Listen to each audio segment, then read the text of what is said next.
Imagine that every week £65,000 flows into your account.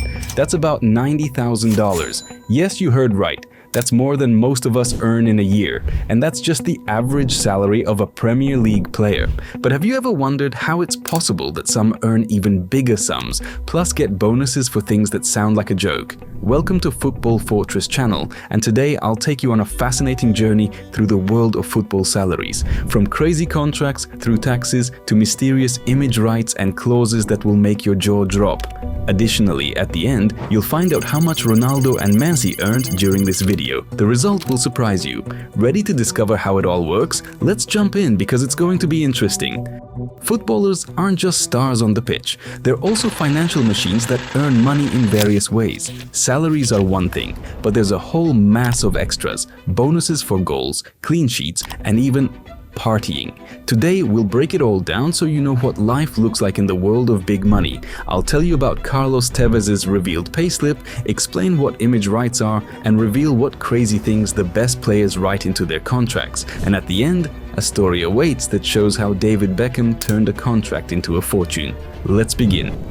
Let's start with the basics. The average weekly salary in the Premier League is over £65,000. This means that the average player in England earns in a week what many of us earn over several years. But that's just the average. Players like Kobbie Mainoo might earn a bit less, while stars like Erling Haaland or Kylian Mbappe grab amounts that make your head spin. For example, according to reports, Mbappe at Real Madrid can pull in up to £500,000 weekly. But salary is just the beginning. Footballers get bonuses that make their paychecks look like lottery numbers. Bonuses are what make football contracts even more crazy. For example, according to Football Insider, Mohamed Salah gets £2.5 million if he achieves more than 35 goals or assists in a season. It's like getting a bonus for just being himself. Meanwhile, Virgil van Dijk, Liverpool's defensive pillar, according to Give Me Sport, grabs £750,000 if his team achieves 22 clean sheets in a season. But that's not all. There are also loyalty bonuses. Remember Kylian Mbappe and his departure from PSG? Well, his contract had a loyalty clause. If he stays until the end of the contract, he gets €80 million. Paris Saint-Germain tried to wiggle out of this, but Mbappe won the case in court. Not bad, right?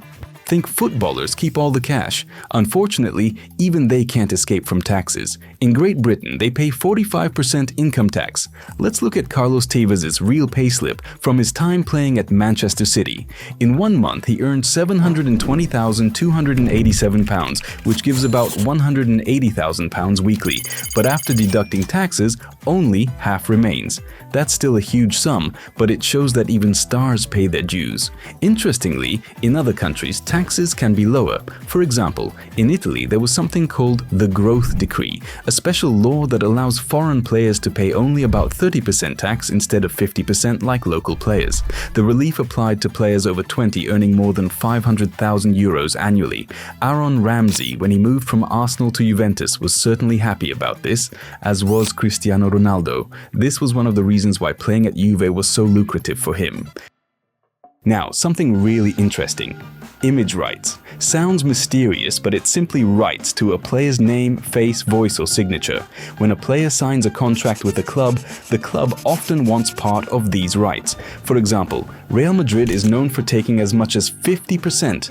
Why? Because playing for Real makes you a global brand. If Jude Bellingham signs a yearly contract with Adidas for £10 million, half might go to the club. But there's one guy who outsmarted the system, Cristiano Ronaldo. In 2009, he negotiated 60-40 in his favor at Real, and then he sold part of his rights to Mint Media from Singapore, which helped him become a megastar in Asia. Remember that funny Sharpie ad where he dances? That's the effect of exactly such moves.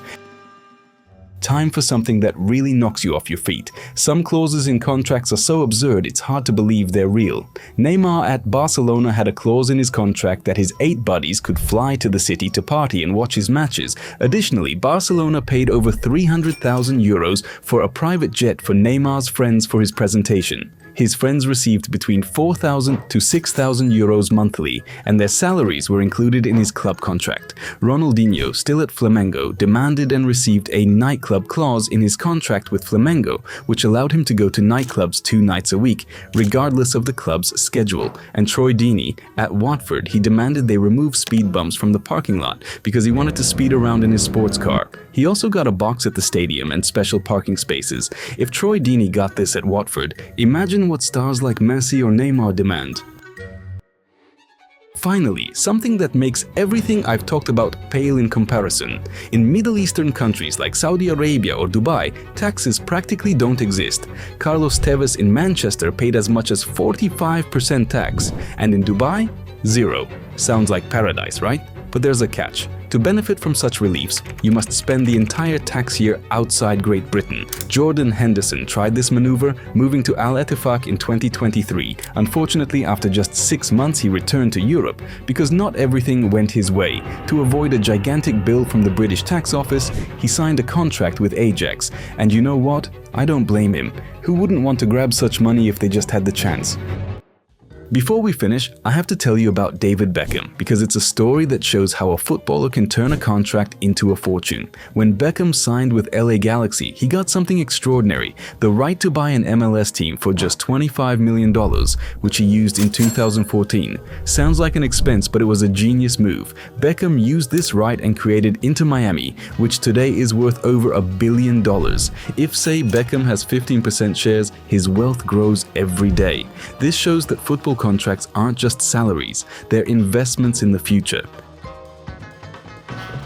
Think footballers are the kings of sports earnings? Let's check. First, our stars. Kylian Mbappe, £500,000 weekly, what gives £26 million annually. Erling Haaland, £400,000 weekly, what gives £20.8 million annually. Mohamed Salah, £350,000 weekly, £18.2 million annually. Lionel Messi, £1,500,000 weekly, what gives $77 million annually. Cristiano Ronaldo, £3,300,000 weekly, €170 million annually. And how does the competition fare? NBA, LeBron James, £77 million, but £46 million is from sponsors. NBA has salary cap, so contracts are limited. F1, Max Verstappen, £43 million annually, but season is only 23 races versus 50+ matches for footballers. Tennis, Djokovic, £26 million, but pays for everything himself. Coach, travel, hotels. Footballers, club pays for everything. Boxing, Floyd Mayweather for McGregor fight, £231 million. But that was one fight. Messi has such earnings through the whole year, year after year. Why do footballers win? Stability, salary every week for years. Global reach, World Cup watched by 5 billion people. Long career, 15 to 20 years at the top versus single boxing matches. Verdict, footballers are masters of stable mega earnings. Other sports may have higher peaks, but football gives financial guarantee like no other sport. So surprised how many ways footballers have to grab millions, from salaries through bonuses to party clauses and image rights. The football world is a financial roller coaster.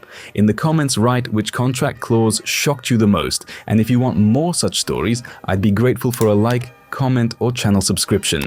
It really helps me create more videos.